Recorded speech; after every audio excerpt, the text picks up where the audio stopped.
moved on, yeah. But we both like writing by hand, but we don't really sit at a desk normally. Well, the other thing about the desk is it becomes sort of general all-purpose. Ian teaches music. It's in the music room. So he puts his viola on the desk and opens it up and starts teaching from there. So it kind of becomes a sort of place where we just put musical instruments and things like that. So, yeah, not a lot of work or study going on there. All right. So, I mean, wow, everything sounds really interesting. So this desk is placed inside the music room because you teach music. So was it the viola? Yes, a viola, which is like a big violin. It's a little bit bigger than a violin. It's played like a violin, played like this, but it's bigger and deeper than a violin. All right. Yeah. So deeper, we're talking about the sound itself. Yeah. Exactly. Yeah. And what about the strings? Is it still the same number of strings? It's 4 strings, and they're just tuned a little bit lower, and so it can sound like a violin, but it can also sound it's a kind of middle voice. You have violin is a high voice, cello or double bass is low voice, viola is middle voice, and so I play viola, but I mostly teach violin because there's not very much demand for viola tuition. It's more violin is more popular. Children want to learn violin; they don't want to learn viola. So. Well, something that I say amongst my friends is that if you're Korean and you either know how to play the piano or the violin. Okay. And just going back to the desk itself, how about when you were younger? Did you tend to use the desk often, maybe as a student? How about Nicola speak now? Oh, yes. I think I've used the desk a lot. But I didn't have a desk for a long time when I was growing up. But certainly when I went to university, I mean, I studied a lot, all day, all night. Well, a lot of my friends say that they study on their desk. But did you actually study a lot, or was it half sleeping, dozing off? No, it didn't doze off. I'm afraid I studied. Studied hard.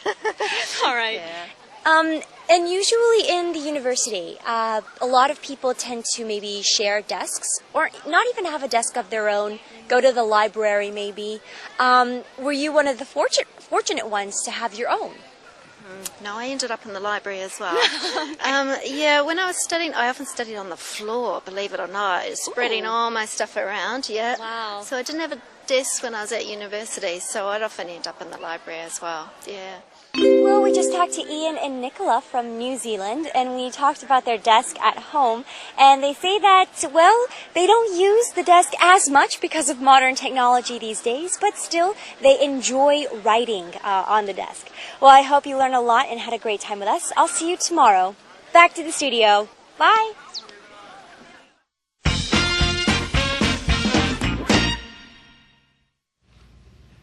Right, we had a lovely married couple from New Zealand. Yes. One's name was Ean and the other was Nicola, I think.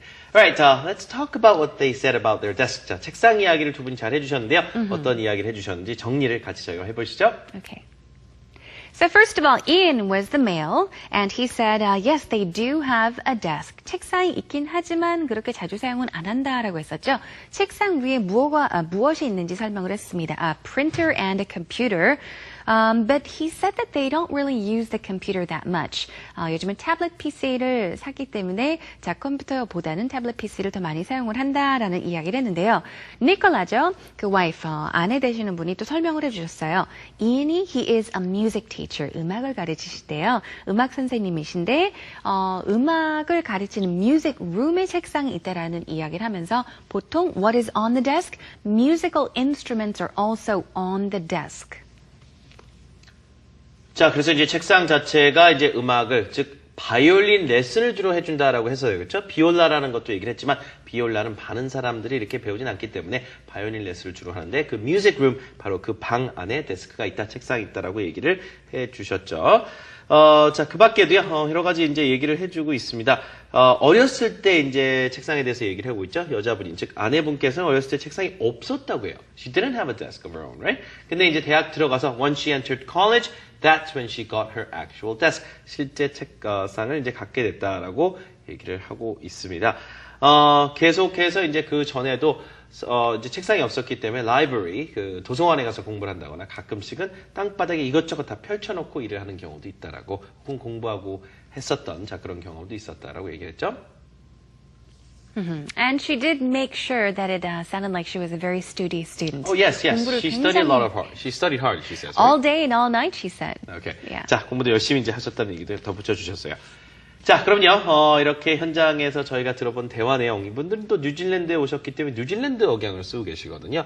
자, 그와 같은 여러 곳에서 오신 사람들의 억양도 자꾸 들어보면 영어 말하기 그만큼 늘고요. 저희가 다 녹취를 해서 스크립트로 만들어서 올려드렸으니까 tell me 부분도 많이 활용을 해주셨으면 좋겠습니다. 자, 오늘 마지막으로 문장 하나 만들어 보겠습니다. 바로 이 문장입니다. 책상 서랍 정리 가끔 하는 경우 있잖아요. 가끔 그렇지 못하고 좀 시간이 지나면 굉장히 지저분할 때가 있습니다. 내 책상 서랍이 지금 정말 엉망이야. 영어로 한번 만들어 볼게요. My desk drawers are a mess. 한번 해보세요. My desk drawers are a mess. My desk drawers are a mess. One more time. My desk drawers are a mess. 자, 말 그대로 이제 엉망이다라고 할 때 something is a mess 이렇게 붙여주시면 되겠습니다. 자, 오늘 생활영어는 여기서 또 인사를 드려야 되겠습니다. 오늘도 함께해 주신 여러분 감사드리고요. 저는 다음 시간에 더욱더 유익하고 재밌는 내용으로 찾아뵙겠습니다. 저는 이현석이었습니다. And this has been Jennifer Clyde. We'll see you again tomorrow. Have a great day, everyone. Bye.